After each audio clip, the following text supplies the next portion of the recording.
வணக்கம். இன்றைய முக்கிய செய்திகள். புதுச்சேரியில் 6 கோவில்களில் உண்டியலை உடைத்து காணிக்கை மற்றும் நகைகளை திருடிய கடலூர் வாலிபரை போலீசார் கைது செய்து அவரிடமிருந்து 50 கிராம் நகையை பறிமுதல் செய்தனர். புதுச்சேரி உருளையன்பேட்டை மாரியம்மன் கோவில் தெருவில் உள்ள அம்மன் கோவிலுக்குள் கடந்த 31ஆம் தேதி புகுந்த மர்ம நபர் கோவில் உண்டியல் உடைத்து காணிக்கை மற்றும் 50 கிராம் அம்மன் நகைகளை திருடி சென்றுள்ளதாக அப்பகுதி பொதுமக்கள் புகார் அளித்தனர். மேலும் புதிய பஸ் நிலையத்தை சுற்றியுள்ள கோவில்களில் தொடர் திருட்டு சம்பவம் நடைபெற்றது. இதுகுறித்து உருளையன்பேட்டை போலீசார் கோவிலில் பதிவான கைரேகை பதிவுகளை ஆய்வு செய்தனர். அதில் கோவில் உண்டியல் திருட்டில் ஈடுபட்டது கடலூர் கூத்தப்பாக்கம் முருகன் கோவில் தெருவை சேர்ந்த சுகன்ராஜ் என கண்டுபிடிக்கப்பட்டது. மேலும் கைரேகை பதிவுகளை தொடர்ந்து ஆய்வு செய்தபொழுது நெல்லித்தோப்பு சிக்னல், அருந்ததி நகர், முத்தாலம்மன் கோவில், ஐயனார் நகரில் உள்ள முருகன் கோவில், பாகூரில் ஒரு கோவில், கடலூர் முதுநகரில் 2 கோவில் என 6 கோவில்களில் உண்டியல் உடைத்து திருடியது தெரியவந்துள்ளது. தொடர்ந்து போலீசார் தனிப்படை அமைத்து தேடிய பொழுது சேலத்தில் மறைந்திருந்த சுகன்ராஜை போலீசார் கைது செய்து புதுச்சேரி கொண்டு வந்தனர். அவரிடமிருந்து 50 கிராம் நகைகளை மீட்டு நீதிமன்றத்தில் ஆஜர்படுத்தி காலாப்பட்டு மத்திய சிறையில் அடைத்தனர். முன்னதாக சுகன்ராஜ் கோவிலுக்குள் எப்படி நுழைந்து திருடினார் என்பதை போலீசார் முன்னிலையில் நடித்து காட்டினார். புதுச்சேரியில் நீட் அல்லாத படிப்புகளுக்கான தரவரிசை பட்டியல் சென்டாக் இணையதளத்தில் வெளியிடப்பட்டுள்ளது. புதுச்சேரியில் நீட் அல்லாத படிப்புகளுக்கு சென்டாக் மூலம் விண்ணப்பங்கள் கோரப்பட்டன. அதன்படி கடந்த மே 8 முதல் ஜூன் 10ஆம் தேதி வரையில் சுமார் 17,000 பேர் வரை இணையதளம் மூலம் விண்ணப்பம் பதிந்துள்ளனர். இவர்களில் 14,000 பேர் முழுமையாக விண்ணப்பங்களை நிறைவு செய்துள்ளனர். இந்த நிலையில் சென்டாக் ஒருங்கிணைப்பாளர் அலுவலகம் வெளியிட்ட செய்திக்குறிப்பில் புதுச்சேரியில் 2024-2025ஆம் ஆண்டு கல்வியாண்டுக்கான நீட் அல்லாத இளநிலை படிப்பு, அதாவது கலை, அறிவியல் மற்றும் விவசாயம், சட்ட படிப்பு உள்ளிட்டவை முதல் ஆண்டு சேர்க்கைக்கான வரைவு தரவரிசை பட்டியல் சென்டாக் இணையதளத்தில் வெளியிடப்பட்டுள்ளது. அதன்படி விண்ணப்பங்களது சரிபார்ப்பு நிலை சம்பந்தப்பட்டோரின் டேஷ்போர்டில் உள்ளது. இதில் ஏதேனும் ஆட்சேபனை இருந்தால் வரும் 19ஆம் தேதி மாலை 5 மணிக்குள் டேஷ்போர்ட் வழியாக தகவல் தெரிவிக்கலாம் என குறிப்பிடப்பட்டுள்ளது. புதுச்சேரியில் கைபேசியில் குறுஞ்செய்தி அனுப்பி ஒருவரிடம் ரூபாய் 30,000 நூதன மோசடி செய்தவர்கள் குறித்து போலீசார் வழக்கு பதிந்து விசாரித்து வருகின்றனர். புதுச்சேரி ரெட்டியார்பாளையம் லேம்பட் சரவணன் நகரை சேர்ந்தவர் பெருமாள். இவருக்கு அண்மையில் கைபேசியில் குறுந்தகவல் வந்ததாம். அதில் மின் கட்டணத்தை செலுத்துவதற்கு இன்றே கடைசி நாள் எனவும் கைபேசியில் அனுப்பியுள்ள பணம் செலுத்துவதற்குரிய செயலி இணைப்பை பயன்படுத்துமாறும் குறிப்பிட்டிருந்ததாம். அதன் பிறகு அந்த செயலியில் தனது வங்கி கணக்கு எண், கிரெடிட் கார்டு எண் ஆகியவற்றை அனுப்பியதுடன் பிறகு வந்த OTP எண்ணையும் பெருமாள் அனுப்பியதாக தெரிகின்றது. அதன் பின்னர் அவரது வங்கி கணக்கிலிருந்து ரூபாய் 30,000 எடுக்கப்பட்டதாக குறுஞ்செய்தி வந்தது. இதனால் அதிர்ச்சியடைந்த பெருமாள் தான் மர்ம நபர்களால் ஏமாற்றப்பட்டதை உணர்ந்து புதுச்சேரி இணையவழி குற்றப்பிரிவில் வெள்ளிக்கிழமை புகார் அளித்தார். இதுகுறித்து போலீசார் வழக்கு பதிந்து விசாரித்து வருகின்றனர். திருக்காஞ்சி பகுதியில் அமைந்துள்ள ஸ்ரீ கங்கை வராக நதீஸ்வரர் ஆலயத்தில் நடைபெற்ற கங்கா ஆரத்தி விழாவில் திரளான பக்தர்கள் பங்கேற்று சுவாமி தரிசனம் செய்தனர். காசிக்கு வீசம் மிகுந்த திருக்காஞ்சி பகுதியில் அமைந்துள்ள ஸ்ரீ கங்கை வராக நதீஸ்வரர் ஆலயத்தில் சனிக்கிழமை தோறும் கங்கா ஆரத்தி விழா வெகு சிறப்பாக நடைபெற்று வருகின்றது.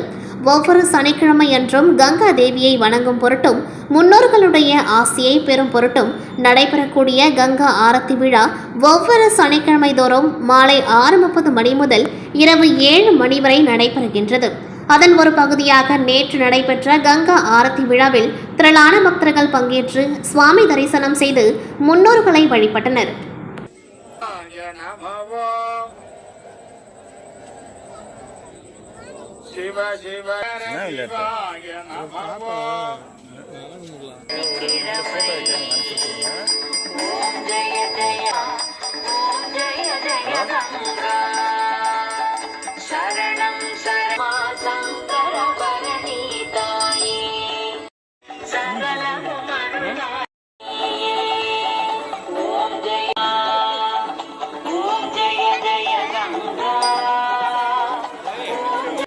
புதுச்சேரி பேருந்து நிலையத்தை ஸ்மார்ட் சிட்டி திட்டத்தின் கீழ் நவீனப்படுத்தும் பணிகள் நடைபெற்று வரும் நிலையில் பேருந்து நிலையம் AFT மைதானத்தில் தற்காலிக பேருந்து சேவை இன்று முதல் செயல்பட்டு வருகின்றது. புதுச்சேரி மறைமலை அடிகள் சாலையில் உள்ள புதிய பேருந்து நிலையத்திலிருந்து தமிழகத்தின் பல்வேறு பகுதிகள், பிற மாநிலங்கள் மற்றும் உள்ளூர் பேருந்துகள் என அனைத்து பேருந்துகளும் இயக்கப்பட்டு வருகின்றது. இந்நிலையில் ஸ்மார்ட் சிட்டி திட்டத்தின் கீழ் 31 கோடி ரூபாய் செலவில் பேருந்து நிலையத்தை நவீனப்படுத்தும் பணிகள் நடைபெற்று வருகின்றது. இப்பணிகள் காரணமாக பேருந்து நிலையத்திலிருந்து பேருந்துகளை இயக்க முடியாத சூழ்நிலை ஏற்பட்டுள்ளது. இதன் காரணமாக இன்று முதல் இப்பணிகள் முடியும் வரை புதுச்சேரி கடலூர் சாலையில் உள்ள AFT மைதானத்திலிருந்து பேருந்துகள் இயக்கப்பட்டு வருகின்றது. மேலும் தற்காலிக பேருந்து நிலையம் அமைய உள்ள AFT மைதானத்தில் கழிவறை, குடிநீர் வசதி, உள்ளூர் மற்றும் வெளியூர் பேருந்துகள் பகுதி பகுதியாக நின்று செல்வதற்கான ஏற்பாடுகள் புதுச்சேரி நகராட்சி சார்பில் செய்யப்பட்டுள்ளது. இதனிடையே பேருந்துகள் தங்களுக்கு ஒதுக்கப்பட்டுள்ள இடத்தில் மட்டுமே நின்று செல்ல வேண்டும் என்றும், அதேபோல் ஆட்டோ மற்றும் டெம்போக்கள் அவர்களுக்கான இடத்தில் மட்டுமே நின்று பயணிகளை ஏற்றி செல்ல வேண்டும் என்றும் போக்குவரத்து காவல்துறை சார்பில் அறிவுறுத்தப்பட்டுள்ளது. மேலும் பேருந்து நிலைய கட்டுமான பணிகள் 3 மாதத்தில் முடிக்கப்பட்டு வரும் செப்டம்பர் மாதத்தில் திறக்க திட்டமிடப்பட்டுள்ளது. உலக மல்லர் கம்பம் தினத்தை ஒட்டி புதுச்சேரியில் போதை குறித்து விழிப்புணர்வு ஏற்படுத்தும் நோக்கில் சுமார் 3 கிலோமீட்டர் தூரம் வரை சிறுவர் சிறுமிகள் மல்லர் கம்பம் விளையாடி விழிப்புணர்வை ஏற்படுத்தியது அனைவரையும் வியப்பில் ஆழ்த்தியது. உலக மல்லர் கம்பம் தினத்தை ஒட்டி புதுச்சேரியில் போதை ஒழிப்பு விழிப்புணர்வு பேரணி நடைபெற்றது. திறந்தவெளியில் சிறுவர் சிறுமிகள் மல்லர் கம்பம் விளையாடிப்படி சென்றனர். மேலும் வேன் முன்பு மல்லர் கம்பம் விளையாட்டு வீரர் வீராங்கனைகள் போதை ஒழிப்பு குறித்த பதாகைகளை ஏந்தி விழிப்புணர்வு ஏற்படுத்தினர். பழைய பேருந்து நிலையத்திலிருந்து தொடங்கிய இப்பேரணி அண்ணா சாலை, நேரு வீதி, மிஷன் வீதி உள்ளிட்ட புதுச்சேரியின் பல்வேறு வீதிகள் வழியாக கடற்கரை சாலை, காந்தி சிலை அருகே நிறைவடைந்தது. அங்கு சிறுவர் சிறுமிகள் தொடர்ந்து தங்களது மல்லர் கம்பு விளையாட்டினை செய்து காண்பித்தனர். இதனை வார இறுதி நாளான இன்று புதுச்சேரி மக்கள் மட்டுமின்றி சுற்றுலா பயணிகள் ஏராளமானோர் கண்டு ரசித்தது மட்டுமின்றி புகைப்படம் எடுத்துக் கொண்டனர். அதனைத் தொடர்ந்து பேரணியில் பங்கேற்ற அனைவரையும் பாராட்டி சான்றிதழ் வழங்கப்பட்டது. நிகழ்ச்சி ஏற்பாடுகளை முருங்கப்பாக்கத்தை சேர்ந்த சத்ரிய அகாடமியை சேர்ந்த கணேஷ் செய்திருந்தார். சர்வதேச யோகா தினத்தை முன்னிட்டு புதுச்சேரியில் 100க்கும் மேற்பட்ட மாணவர்கள் மற்றும் சுற்றுலா பயணிகள் பல்வேறு ஆசனங்களை செய்தனர். சர்வதேச யோகா திருவிழா வரும் ஜூன் 21ஆம் தேதி கொண்டாடப்பட உள்ளது. இந்நிலையில் மத்திய அரசின் தென் மண்டல சுற்றுலாத்துறை சார்பில் பழைய துறைமுக வளாகத்தில் யோகா விழிப்புணர்வு நிகழ்ச்சி நடைபெற்றது. இதில் நூற்றுக்கணக்கான மாணவர்கள் மற்றும் புதுச்சேரிக்கு வந்த சுற்றுலா பயணிகள் கலந்து கொண்டு பல்வேறு ஆசனங்களை செய்து காட்டினர். தஞ்சாவூரில் அகில உலக யோகா திருவிழா வரும் 21ஆம் தேதி நடைபெற உள்ளது. இதில் புதுச்சேரி, தமிழகத்தை சேர்ந்த ஆயிரக்கணக்கானோர் கலந்து கொண்டு ஒரே நேரத்தில் யோகா ஆசனங்களை செய்ய உள்ளனர். அதற்கு முன்னோட்டமாக இந்த நிகழ்ச்சி நடைபெற்றது. மேலும் பரபரப்பான மனித வாழ்வில் மனதை ஒருநிலைப்படுத்தும் யோகாவின் முக்கியத்துவத்தை தெரிவிக்கும் வகையில் இந்த விழிப்புணர்வு நிகழ்ச்சி நடத்தப்பட்டதாக விழா ஏற்பாட்டாளர்கள் தெரிவித்தனர். சர்வதேச யோகா தினத்தை முன்னிட்டு புதுச்சேரி P&Q யோகா சென்டர் சார்பில் ஓடும் ரயிலில் யோகா செயல் விளக்கம் நிகழ்ச்சியை உப்பளம் தொகுதி சட்டமன்ற உறுப்பினர் அனிபால் கென்னடி துவக்கி வைத்தார். இதில் 50க்கும் மேற்பட்ட மாணவர்கள் கலந்து கொண்டார்கள். சர்வதேச யோகா தினத்தை முன்னிட்டு பாண்டிச்சேரி யோகா மற்றும் யோகா ஸ்போர்ட்ஸ் டெவலப்மெண்ட் அசோசியேஷன் உத்தரவின் பேரில் P&Q யோகா சென்டர் சார்பில் தடம் மாறா வாழ்வுக்கு யோகா என்ற தலைப்பில் ஓடும் ரயிலில் யோகா செயல் விளக்கம் நிகழ்ச்சி நடைபெற்றது. அதன்படி புதுவை ரயில் நிலையத்தில் ஆரம்பித்து விழுப்புரம் ரயில் நிலையம் வரை ஓடும் ரயிலில் யோகா செயல் விளக்கம் நடைபெற்றது. இதில் சிறப்பு விருந்தினராக உப்பளம் தொகுதி சட்டமன்ற உறுப்பினர் அனிபால் கென்னடி கலந்து கொண்டு நிகழ்ச்சியினை துவக்கி வைத்து மாணவர்களை வாழ்த்தினார்.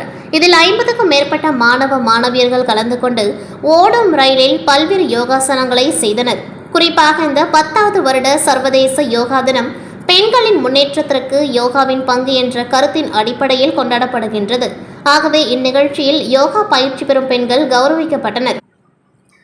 நிகழ்ச்சிக்கான ஏற்பாடுகளை P&Q யோகா சென்டரின் பொதுச் செயலாளர் யோகினி மற்றும் உமா ஏற்பாடு செய்திருந்தனர். விழாவிற்கு சர்வதேச யோகா சாம்பியன் பட்டம் வென்ற யோகன் தசரதன் தலைமை தாங்கினார்.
புதுச்சேரி பாகூர் பகுதியில் திமுக சட்டமன்ற உறுப்பினர் செந்தில்குமார் தொடர் முயற்சியால் புதுச்சேரியில் அரசு பள்ளியிலேயே முதல் முறையாக ரூபாய் 30 லட்சம் செலவில் உலகத்தரம் வாய்ந்த கூடைப்பந்து மைதானம் திறக்கப்பட்டுள்ளது.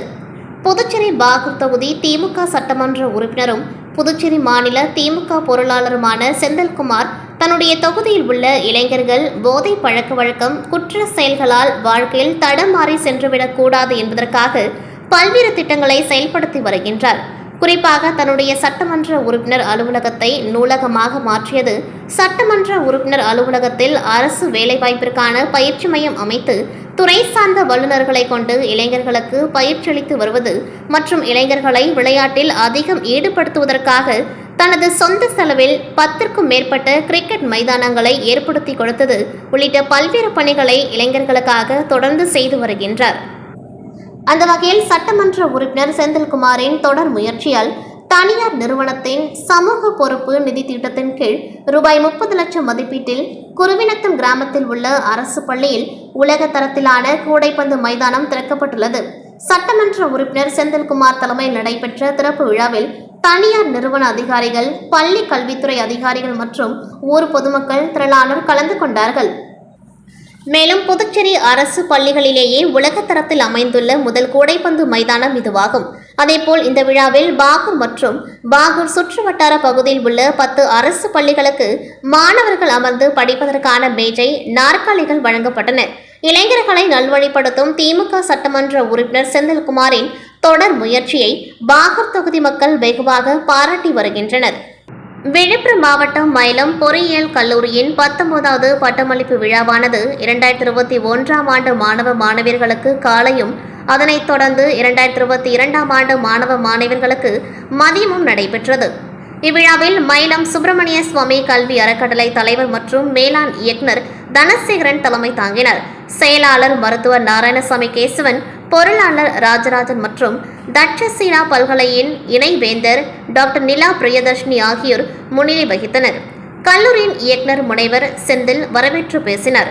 கல்லூரியின் முதல்வர் முனைவர் ராஜப்பன் வாழ்த்து பேசினார். விழாவின் சிறப்பு விருந்தினராக TRTS-இன் மூத்த விஞ்ஞானி, TRTO பாதுகாப்பு அமைச்சகம் பெங்களூரிலிருந்து முனைவர் டில்லி பாபு விஜயகுமார் அவர்களும், சந்திராயன் 3-இன் திட்ட இயக்குநர் UR ராவ், செயற்கைக்கோள் மையம் விண்வெளித்துறை பெங்களூரிலிருந்து முனைவர் வீரமுத்துவேல் அவர்களும் கலந்து கொண்டு கடந்த கல்வியாண்டில் தேர்ச்சி பெற்ற மாணவ மாணவியர்களுக்கு பட்டங்களையும் பதக்கங்களையும் வழங்கினர்.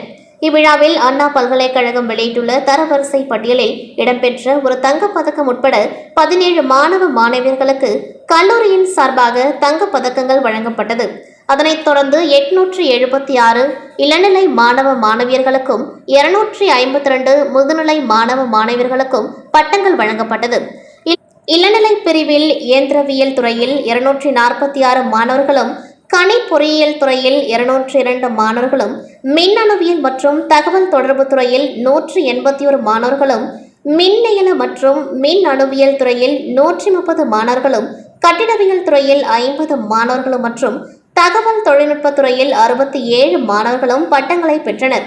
முதுநிலை பிரிவில் கணினி பயன்பாட்டியல் துறையில் 59 மாணவர்களும், மேலாண்மை துறையில் 171 மாணவர்களும், ME கம்யூனிகேஷன் சிஸ்டம் துறையில் 4 மாணவருக்கும், ME கணி பொறியியல் துறையில் 10 மாணவர்களுக்கும், ME பவர் எலக்ட்ரானிக்ஸ் மற்றும் டிரைவ் துறையில் 4 மாணவர்களுக்கும் மற்றும் ME டிசைன் இன்ஜினியரிங் துறையில் 4 மாணவர்களுக்கும் பட்டங்கள் வழங்கப்பட்டன. இவ்விழாவில் துறை தலைவர்கள், பேராசிரியர்கள், மாணவர்கள் மற்றும் பெற்றோர்கள் கலந்து கொண்டார்கள். விழாவின் நிறைவாக மின்னணுவியல் மற்றும் தகவல் தொடர்பு துறையின் துறை தலைவர் முனைவர் கணேசன் நன்றி கூறினார்.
செய்திகள் நிறைவடைகின்றது. நன்றி, வணக்கம்.